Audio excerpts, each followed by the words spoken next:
ವಾರ್ತೆಗಳಿಗೆ ಸ್ವಾಗತ. ನಾನು ರಮ್ಯಾ ಸತೀಶ್. ಇಂದಿನ ಮುಖ್ಯಾಂಶಗಳು: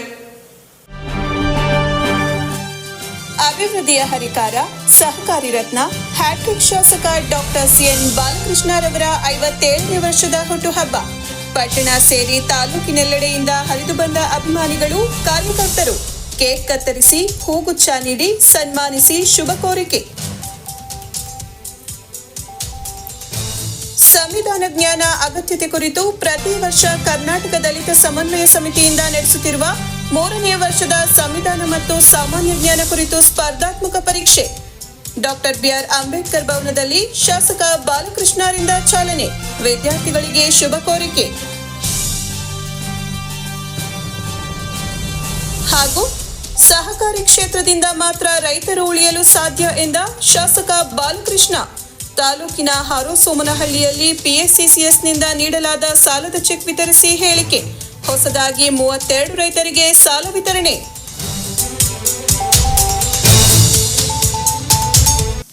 ಶ್ರವಣಬೆಳಗೊಳ ವಿಧಾನಸಭಾ ಕ್ಷೇತ್ರದ ಶಾಸಕ ಡಾಕ್ಟರ್ ಸಿಎನ್ ಬಾಲಕೃಷ್ಣರವರ 57ನೇ ವರ್ಷದ ಹುಟ್ಟುಹಬ್ಬದ ಹಿನ್ನೆಲೆಯಲ್ಲಿ ಪಟ್ಟಣದಲ್ಲಿರುವ ಶಾಸಕರ ನಿವಾಸದ ಬಳಿ ನೂರಾರು ಮಂದಿ ಕಾರ್ಯಕರ್ತರು, ಸ್ನೇಹಿತರು, ಅಭಿಮಾನಿಗಳು ಆಗಮಿಸಿ ಕೇಕ್ ಕತ್ತರಿಸಿ ಸನ್ಮಾನಿಸಿ ಅಭಿನಂದಿಸಿ ಹುಟ್ಟುಹಬ್ಬದ ಶುಭಾಶಯ ಕೋರಿದರು. ಏಪ್ರಿಲ್ 7ರ ಮಂಗಳವಾರ ಹ್ಯಾಟ್ರಿಕ್ ಶಾಸಕ ಡಾಕ್ಟರ್ ಸಿಎನ್ ಬಾಲಕೃಷ್ಣ ಅವರಿಗೆ 57ನೇ ವರ್ಷದ ಹುಟ್ಟುಹಬ್ಬದ ಹಿನ್ನೆಲೆಯಲ್ಲಿ ಶಾಸಕರ ನಿವಾಸದ ಬಳಿ ಬೆಳ್ಳಂಬೆಳಗ್ಗೆಯಿಂದಲೇ ಜಮಾಯಿಸಿದ ಪಕ್ಷದ ಕಾರ್ಯಕರ್ತರು, ಸ್ಥಳೀಯ ಜನಪ್ರತಿನಿಧಿಗಳು, ಮಾಜಿ ಜನಪ್ರತಿನಿಧಿಗಳು, ಅಭಿಮಾನಿಗಳು, ಸ್ನೇಹಿತರು ಶಾಸಕರಿಗೆ ಹೂಗುಚ್ಛ ನೀಡಿ ಬೃಹತ್ ಆಕಾರದ ಕೇಕ್ಗಳನ್ನು ತಂದು ಶಾಸಕರಿಂದ ಕತ್ತರಿಸಿ ಸಿಹಿ ತಿನಿಸಿ ಸನ್ಮಾನಿಸಿ ಶುಭಾಶಯ ಕೋರಿದರು. ದಿನವಿಡೀ ಇದ್ದ ಕಾರ್ಯಕ್ರಮಗಳ ಹಿನ್ನೆಲೆಯಲ್ಲಿ ಶಾಸಕರು ತಮ್ಮ ನಿವಾಸದಿಂದ ಡಾಕ್ಟರ್ ಬಿಆರ್ ಅಂಬೇಡ್ಕರ್ ಭವನದಲ್ಲಿನ ಕಾರ್ಯಕ್ರಮದಲ್ಲಿ ಭಾಗಿಯಾದ ನಂತರ ಅಲ್ಲಿಗೆ ಜಮಾಯಿಸಿದ ಅಭಿಮಾನಿಗಳು, ಕಾರ್ಯಕರ್ತರು ಶಾಸಕರಿಂದ ಕೇಕ್ ಕತ್ತರಿಸಿ ಹುಟ್ಟುಹಬ್ಬ ಆಚರಿಸಿದರು. ನಂತರ ಪಟ್ಟಣದ ಸಾರ್ವಜನಿಕ ಆಸ್ಪತ್ರೆ ಎದುರು ಭೂಮಿ ಕ್ಷೇಮಾಭಿವೃದ್ಧಿ ಸಂಘದ ಕಚೇರಿಯಲ್ಲಿ 40 ಅಡಿ ಆಂಜನೇಯ ಸ್ವಾಮಿ ದೇವಸ್ಥಾನದಲ್ಲಿ ಅಭಿಮಾನಿಗಳು ಏರ್ಪಡಿಸಿದ್ದ ವಿಶೇಷ ಪೂಜೆಯಲ್ಲಿ ಭಾಗಿಯಾಗಿ ಹುಟ್ಟುಹಬ್ಬ ಆಚರಿಸಿ ಆಗಮಿಸಿದ ಅಭಿಮಾನಿಗಳಿಗೆ ಅನ್ನ ಸಂತರ್ಪಣೆ ಆಯೋಜಿಸಲಾಗಿತ್ತು.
ವಿದ್ಯಾರ್ಥಿಗಳು ಸಾಮಾಜಿಕ ಜಾಲತಾಣದಲ್ಲಿ ಬೇಡವಾದ ವಿಷಯಗಳಲ್ಲಿ ಕಾಲಹರಣ ಮಾಡುವ ಬದಲು ದಿನದಲ್ಲಿ 1 ಗಂಟೆಯಾದರೂ ಸಂವಿಧಾನದ ಪೀಠಿಕೆಗಳನ್ನು ಅನುಚ್ಛೇದಗಳನ್ನು ಓದುವ ಹವ್ಯಾಸ ಬೆಳೆಸಿಕೊಳ್ಳಬೇಕೆಂದು ಶಾಸಕ ಸಿಎನ್ ಬಾಲಕೃಷ್ಣ ತಿಳಿಸಿದರು.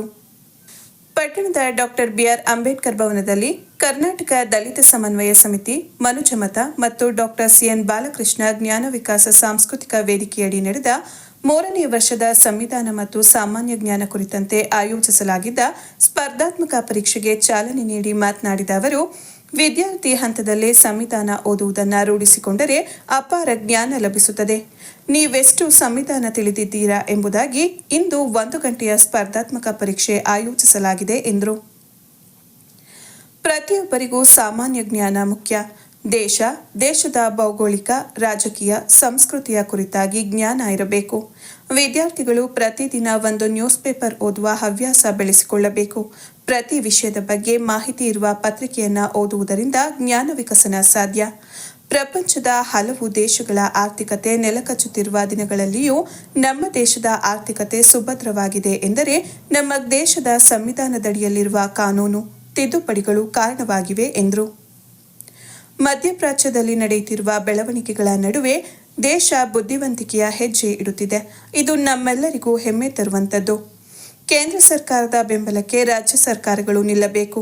ರಾಜಕಾರಣ ಚುನಾವಣೆ ಬಂದಾಗ ಮಾಡಬೇಕೇ ಹೊರತು ದೇಶ ಸಂದಿಗ್ಧದ ಪರಿಸ್ಥಿತಿಯಲ್ಲಿ ನಾವೆಲ್ಲ ಒಂದು ಎಂಬ ತೀರ್ಮಾನಕ್ಕೆ ಬರಬೇಕು ಎಂದ ಅವರು, ನಿಜವಾದ ಪ್ರಜಾಪ್ರಭುತ್ವ ವ್ಯವಸ್ಥೆ ಇರುವುದು ನಮ್ಮ ದೇಶದಲ್ಲಿ.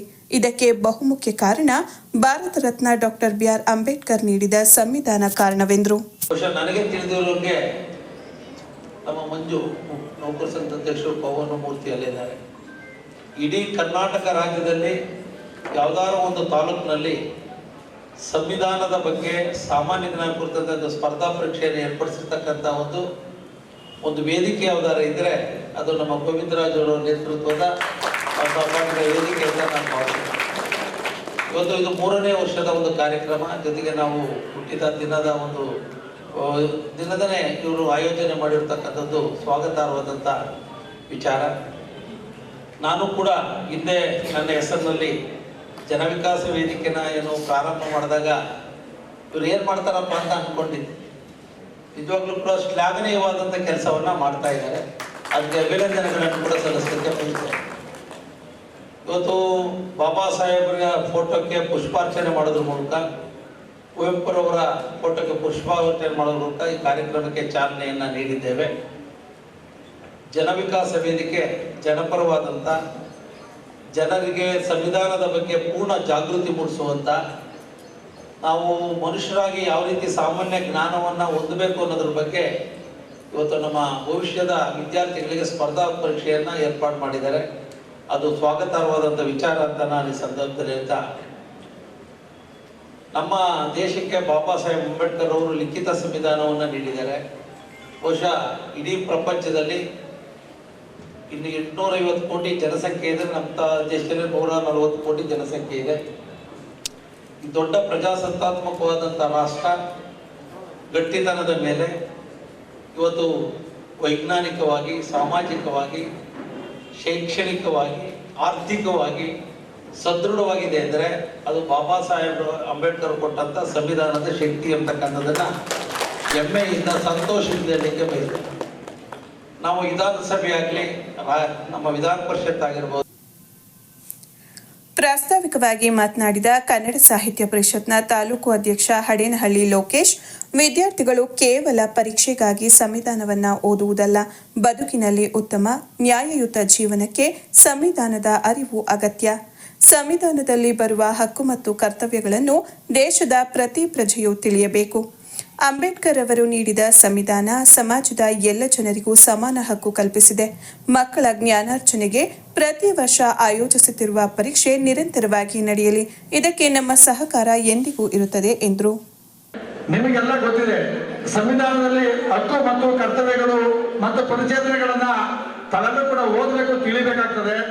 ಅದರ ಒಂದು ಉದ್ದೇಶ ನೀವು ಪರೀಕ್ಷೆಯಲ್ಲಿ ಪಾಸ್ ಆಗ್ಲಿಕ್ಕೆ ಮಾತ್ರ ಅಲ್ಲ, ಈ ಭೂಮಿ ಮೇಲೆ ಜೀವಿಸ್ತಕ್ಕಂಥ ವ್ಯಕ್ತಿಗಳಾಗಿ ನಮ್ಮ ಹಕ್ಕು ಮತ್ತು ಕರ್ತವ್ಯಗಳನ್ನ ತಿಳಿದು ಸಮಾಜದಲ್ಲಿ ತಿಳಿದು ಬದುಕಲು, ಎದೆ ಉಬ್ಬಿಸಿ ದೇಶಕ್ಕಾಗಿ ಬದುಕಲು ತಿಳಿಬೇಕಾದಂತ ಒಂದು ಗ್ರಂಥ ಇವತ್ತು ಡಾಕ್ಟರ್ ಬಾಬಾ ಸಾಹೇಬ್ ಅಂಬೇಡ್ಕರ್ ಅವರು ಈ ಒಂದು ಸಂವಿಧಾನವನ್ನ ಸಮಾಜದ ಎಲ್ಲ ಸರ್ವ ವ್ಯವಸ್ಥೆಗೆ ಅನುಕೂಲ ಆಗುವ ರೀತಿಯಲ್ಲಿ ನಾವೆಲ್ಲರೂ ಕೂಡ ಸ್ವತಂತ್ರವಾಗಿ ಜೀವಿಸಲಿಕ್ಕೆ ಸಂವಿಧಾನವನ್ನ ಬರೆದಿದ್ದಾರೆ.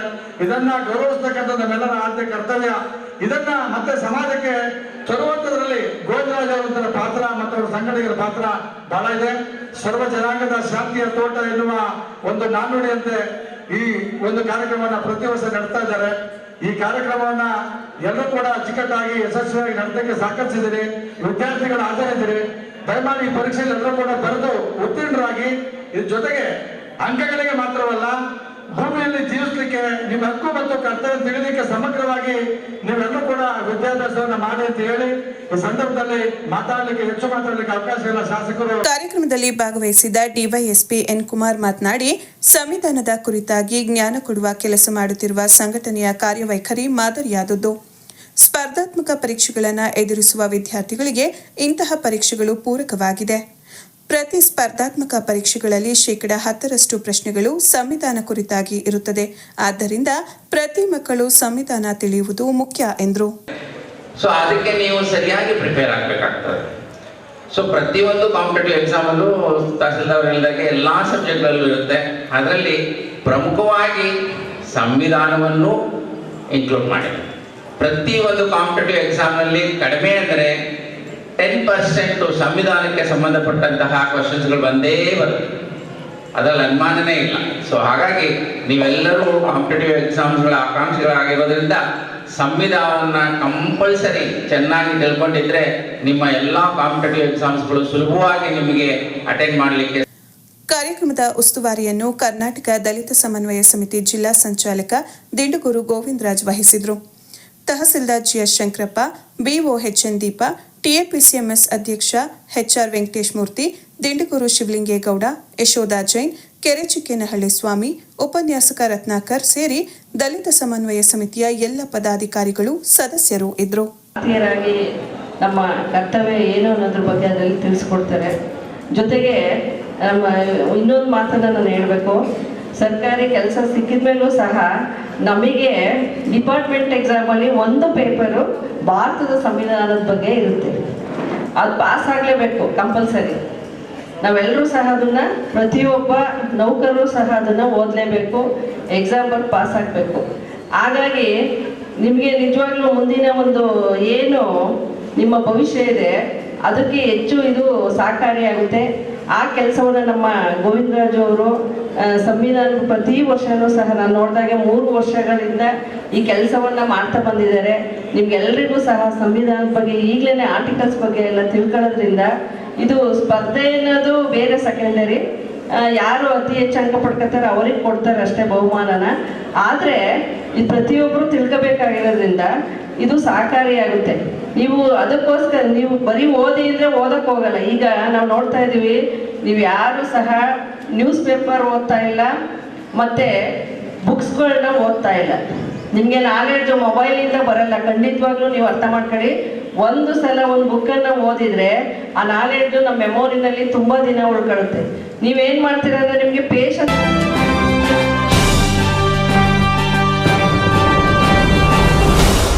ಸಹಕಾರಿ ಕ್ಷೇತ್ರ ಬಲವರ್ಧನೆಯಿಂದ ಮಾತ್ರ ರೈತರನ್ನ ಉಳಿಸಲು ಸಾಧ್ಯ. ಕೇಂದ್ರ ಹಾಗೂ ರಾಜ್ಯ ಸರ್ಕಾರಗಳು ಸಹಕಾರಿ ಕ್ಷೇತ್ರದ ಉನ್ನತೀಕರಣಕ್ಕೆ ಮುಂದಾಗುವಂತೆ ಶಾಸಕ ಸಿಎನ್ ಬಾಲಕೃಷ್ಣ ತಿಳಿಸಿದರು. ತಾಲೂಕಿನ ನುಗ್ಗೇಹಳ್ಳಿ ಹೋಬಳಿಯ ಹಾರೋಸೋಮನಹಳ್ಳಿ ಗ್ರಾಮದ ಪ್ರಾಥಮಿಕ ಕೃಷಿ ಪತ್ತಿನ ಸಹಕಾರ ಸಂಘದ ವತಿಯಿಂದ ಆಯೋಜಿಸಿದ್ದ ಹೊಸ ಸಾಲದ ಚೆಕ್ ವಿತರಣೆ ಕಾರ್ಯಕ್ರಮದಲ್ಲಿ ಭಾಗವಹಿಸಿ ಮಾತನಾಡಿದ ಅವರು, ಜಿಲ್ಲಾ ಸಹಕಾರ ಬ್ಯಾಂಕ್ ಹಾಗೂ ರಾಜ್ಯದಲ್ಲಿ ಸಹಕಾರಿ ಕ್ಷೇತ್ರ ಉಳಿಯಲು ಮಾಜಿ ಪ್ರಧಾನಿಗಳಾದ ಎಚ್.ಡಿ. ದೇವೇಗೌಡರ ಕೊಡುಗೆ ಇದೆ. ಮುಖ್ಯಮಂತ್ರಿಗಳಾಗಿದ್ದ ರಾಮಕೃಷ್ಣ ಹೆಗಡೆ ಅವರ ಸರ್ಕಾರದಲ್ಲಿ ಲೋಕೋಪಯೋಗಿ ಸಚಿವರಾಗಿದ್ದ ಎಚ್.ಡಿ. ದೇವೇಗೌಡರು ಜಿಲ್ಲಾ ಬ್ಯಾಂಕ್ ಉಳಿವಿಗೆ ಪೈಲಟ್ ಯೋಜನೆಗೆ ಸೇರಿಸುವ ಮೂಲಕ 3 ಕೋಟಿ ಸಾಲ ಕೊಡಿಸುವ ಮೂಲಕ ಜಿಲ್ಲಾ ಬ್ಯಾಂಕ್ ಉಳಿವಿಗೆ ಕಾರಣರಾದರು. ಇಂದು ಜಿಲ್ಲಾ ಬ್ಯಾಂಕ್ ಲಾಭ ಗಳಿಸಲು ದೇವೇಗೌಡರು ಮತ್ತು ಎಚ್.ಡಿ. ರೇವಣ್ಣನವರ ಪರಿಶ್ರಮವೇ ಕಾರಣವಾಗಿದೆ ಎಂದರು. ಗ್ರಾಮದ ಪ್ರಾಥಮಿಕ ಕೃಷಿ ಪತ್ತಿನ ಸಹಕಾರ ಸಂಘದ ವತಿಯಿಂದ ಈಗಾಗಲೇ 950 ರೈತರಿಗೆ 5,08,00,000 ಸಾಲ ನೀಡಲಾಗಿದೆ. ಹೊಸದಾಗಿ 32 ರೈತರಿಗೆ 14.70 ಲಕ್ಷ ಸಾಲ ನೀಡಲಾಗಿದೆ. ರೈತರಿಗೆ ಶೂನ್ಯ ಬಡ್ಡಿ ದರದಲ್ಲಿ ಸಾಲ ನೀಡಲಾಗುತ್ತಿದ್ದು, ವಾರ್ಷಿಕವಾಗಿ ರೈತರು ಸಾಲವನ್ನು ನವೀಕರಣ ಮಾಡಿಕೊಳ್ಳಬೇಕು. ಇದರಿಂದ ಸಾಲ ಮನ್ನಾ ಯೋಜನೆಯ ಲಾಭ ಪಡೆಯಬಹುದು ಎಂದರು. ಈಗಾಗಲೇ ಸಂಘದ ಹೊಸ ಕಟ್ಟಡ ನಿರ್ಮಾಣಕ್ಕೆ ಜಾಗ ಖರೀದಿಸಲಾಗಿದ್ದು, ಕಟ್ಟಡ ನಿರ್ಮಾಣಕ್ಕೆ ಫೆಡರೇಷನ್ನಿಂದ 2 ಲಕ್ಷ, ಜಿಲ್ಲಾ ಬ್ಯಾಂಕ್ನಿಂದ 2 ಲಕ್ಷ ಅನುದಾನ ಕೊಡಿಸಲಾಗುತ್ತದೆ. ಕಳೆದ ಸಾಲಿನಲ್ಲಿ ಜಿಲ್ಲಾ ಬ್ಯಾಂಕ್ 18 ಕೋಟಿ ಲಾಭ ಗಳಿಸಿದೆ ಎಂದು ತಿಳಿಸಿದರು. ಗ್ರಾಮಕ್ಕೆ ಸಂಪರ್ಕಿಸುವ ಎಲ್ಲ ರಸ್ತೆಗಳನ್ನು ಅಭಿವೃದ್ಧಿಪಡಿಸಿದ್ದು, ನೆಟ್ಟೆಕೆರೆ ಹಾಗೂ ಸೊಪ್ಪಿನಹಳ್ಳಿ ಗ್ರಾಮಕ್ಕೆ ಸಂಪರ್ಕಿಸುವ ಮುಖ್ಯ ರಸ್ತೆಗಳಲ್ಲಿ ಸುಮಾರು 4 ಕೋಟಿ ವೆಚ್ಚದಲ್ಲಿ ಬ್ರಿಡ್ಜ್ ನಿರ್ಮಾಣ ಮಾಡಲಾಗಿದೆ. ಇದರಿಂದ ಮಳೆಗಾಲದಲ್ಲಿ ವಾಹನ ಸಂಚಾರಕ್ಕೆ ಹಾಗೂ ರೈತರು ಹೊಲ ತೋಟಗಳಿಗೆ ಹೋಗಲು ಹೆಚ್ಚು ಅನುಕೂಲವಾಗುತ್ತದೆ. ಪ್ರಧಾನಮಂತ್ರಿ ವಿಮಾ ಯೋಜನೆಯಲ್ಲಿ ವಾರ್ಷಿಕವಾಗಿ ರೈತರು 437 ರುಗಳನ್ನು ಕಟ್ಟಿದರೆ ಸ್ವಾಭಾವಿಕವಾಗಿ ಸಾವು ಸಂಭವಿಸಿದರೂ 2 ಲಕ್ಷ ಪರಿಹಾರ ಸಿಗಲಿದೆ.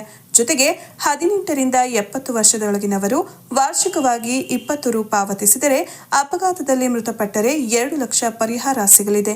ಈ ಯೋಜನೆಗಳ ಲಾಭ ಪಡೆಯುವಂತೆ ತಿಳಿಸಿದರು. ತೋಟಿ ಏತ ನೀರಾವರಿ ಯೋಜನೆ ಕಾಮಗಾರಿ ಪ್ರಗತಿಯಲ್ಲಿದ್ದು, ಮುಂಬರುವ ಹಂಗಾಮಿನಲ್ಲಿ ಯೋಜನೆಗೆ ಚಾಲನೆ ನೀಡಲಾಗುವುದು ಎಂದರು.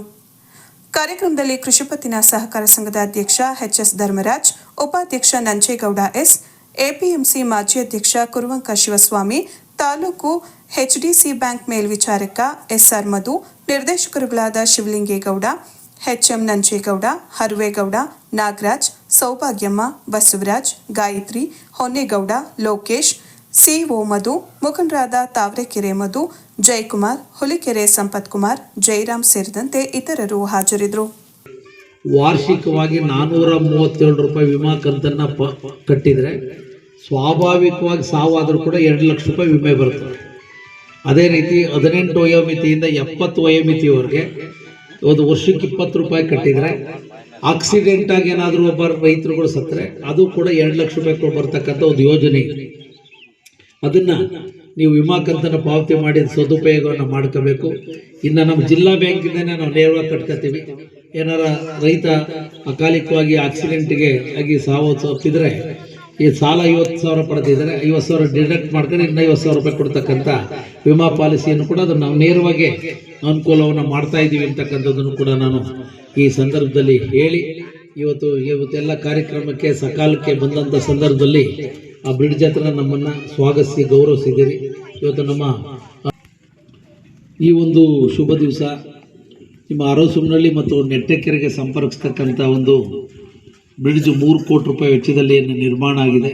ಇವತ್ತು ಅದನ್ನು ಲೋಕಾರ್ಪಣೆ ಮಾಡುವಂಥ ಕೆಲಸವನ್ನು ಇವತ್ತು ನಿಮ್ಮೆಲ್ಲರ ಸಮ್ಮುಖದಲ್ಲಿ ಗಂಗಾ ಮಾತೆಯ ಸನ್ನಿಧಿನಲ್ಲಿ ಮಾಡಿದ್ದೇವೆ. ಅದರ ಜೊತೆಯಲ್ಲಿ ಇವತ್ತು ನಿಮ್ಮ ಸೊಸೈಟಿನಲ್ಲಿ ಸುಮಾರು 32 ಜನ ರೈತ ಸದಸ್ಯರಿಗೆ ಶೂನ್ಯ ಬಡ್ಡಿ ದರದಲ್ಲಿ ಹೊಸ ಸಾಲದ ಚೆಕ್ಕನ್ನು 14,70,000 ರೂಪಾಯಿಗಳನ್ನು ನೀಡುವಂಥದ್ದಕ್ಕೆ ಇವತ್ತು ಅವಕಾಶವನ್ನು ಮಾಡಿಕೊಟ್ಟಿದ್ದೇವೆ. ಇವತ್ತು ನಮ್ಮ ಈ ಒಂದು ಸೊಸೈಟಿಗೆ 950 ಜನ ಏನು ಸದಸ್ಯರಿದ್ದಾರೆ, 5,08,00,000 ಇವತ್ತು ಸಾಲವನ್ನು ನೀಡಿದ್ದೀವಿ. ಹೈನುಗಾರಿಕೆ 4, SHG 4 ಸಂಘಗಳು. SHGದು ಕೂಡ ಚೆನ್ನಾಗಿ ಉಪಯೋಗಿಸ್ತೀವಿ. ಏಕೆಂದರೆ 365 ದಿವಸದಲ್ಲಿ ಎಲ್ಲರೂ ಕೂಡ ನೀವು ಮರುಪಾವತಿ ಮಾಡಿದರೆ ನಿಮಗೆ ಹೆಚ್ಚು ಸಾಲದ ಪ್ರಮಾಣವನ್ನು ಕೂಡ ಜಾಸ್ತಿ ಮಾಡ್ತೇವೆ. ನೀವು ಪಡ್ಕೊಂಡಂಥ ಸಾಲವನ್ನು ಸಕಾಲದಲ್ಲಿ ಮರುಪಾವತಿ ಮಾಡಿದರೆ ಸಮಯ 7% ನಿಮಗೆ ರಿಯಾಯಿತಿ ದೊರೀತದೆ, ಬಡ್ಡಿ ರಿಯಾಯಿತಿ. ಹೆಣ್ಣುಮಕ್ಕಳು ಅಪ್ ಟು ಬೇಕಾದ್ರೆ 7 ಲಕ್ಷ ಗಂಟನೂ ತಗೊಳ್ಬೇಕು, 7 ಲಕ್ಷ ತನಕನೂ ಕೊಡ್ತೀವಿ ಒಂದು ಸ್ವಸಹಾಯ ಸಂಘಕ್ಕೆ.